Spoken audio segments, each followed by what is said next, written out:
आप सब व्यूअर्स का वेलकम करती हूँ अपने किचन में एक न्यू रेसिपी के साथ। व्यूअर्स, आज की रेसिपी मैं आपके साथ शेयर करूँगी गर्मी की सौगात फ्राई मसाला भिंडी हम घर पर किस तरह बना सकते हैं। ये बहुत ही यमी और मज़ेदार सी बनकर तैयार होती है।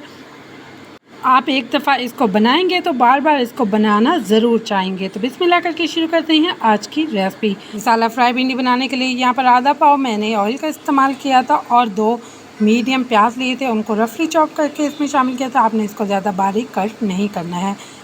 प्याज़ों को अच्छी तरह से मिक्स करने के बाद जो हमने आधा किलो भिंडी स्लाइस में कट करके रखी थी वो मैं इसमें डाल दूंगी और इसको अच्छी तरह से हमने फ्राई करना है। हम इसको तब तक फ्राई करेंगे जब तक इसकी क्वांटिटी कम ना हो जाए। मीन जब फ्राई करने के बाद हमारी भिंडी बहुत कम रह जाएगी और इसका हमने कलर चेंज नहीं करना। बट आपने इस बात का ध्यान रखना है कि जब आप भिंडी को फ्राई कर रहे हैं तो आपकी भिंडी अच्छी तरह से गल चुकी हो।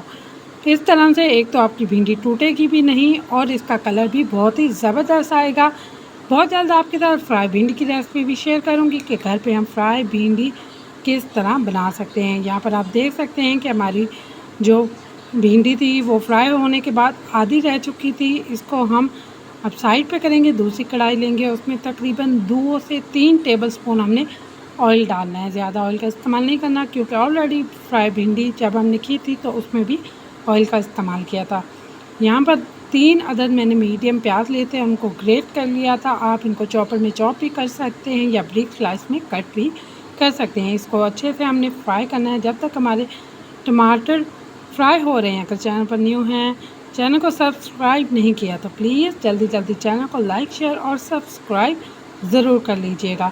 यहाँ पर टमाटो को अच्छी तरह फ्राई करने के बाद जब टमाटर का पानी अच्छे से खुश्क होना शुरू हो गया था तो इसमें 2 बारीक कटी हुई हरी मिर्चें डाल दी थी। उसके बाद स्पाइसेस में मैं इसमें ऐड करूँगी 1 टीस्पून नमक। आप अपने टेस्ट के मुताबिक शामिल कर सकते हैं।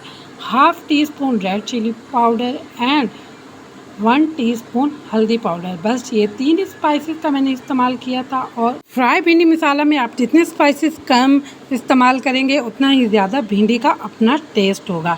यहाँ पर अच्छी तरह से मसालों को मैंने भून लिया था ताकि इनका जो कच्चापन है वो अच्छे से ख़त्म हो जाए। मसालों को अच्छी तरह भूनने के बाद जो हमने प्याज और भिंडी को फ्राई किया था वो मैं इसमें डाल दूँगी और तकरीबन भिंडी को शामिल करने के बाद हम इसको 4 से 5 मिनट के लिए मज़ीद फ्राई करेंगे। उसके बाद इसको हमने दम पे रख देना है। दम पे आपने लाजमी रखना है ताकि जो टमाटो और जो स्पाइसेस हमने इसमें ऐड किए हैं उसका सारा का सारा टेस्ट हमारी भिंडी में भी अच्छे से मिक्स हो जाए।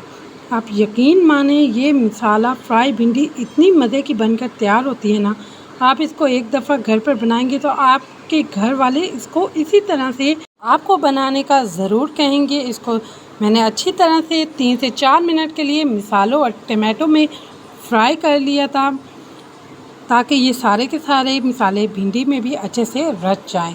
यहाँ पर तकरीबन 2 मिनट के लिए हमने इसको लो आंच पर 2 मिनट के लिए दम पे रखना है ताकि जो प्याज हैं वो मज़ीद ज़्यादा सॉफ्ट हो जाए और अगर हमारी भिंडी ज़्यादा फ्राई हो जाएगी तो वो भी अच्छे से इसमें सॉफ्ट हो जाएगी। यहाँ पर तकरीबन 2 मिनट के बाद आप देख सकते हैं कि माशाल्लाह माशाल्लाह भिंडी की लुक कितनी ही ज़बरदस्त आ रही थी। हमारी यहाँ पर मसाला फ्राई भिंडी रेडी हो चुकी थी। एंड में हरा धनिया डालेंगे और इसको करेंगे डिश आउट। आप पराठे के साथ तो ये बहुत ही मज़े की लगती है और गरम गरम चपाती हो तो क्या ही बात है।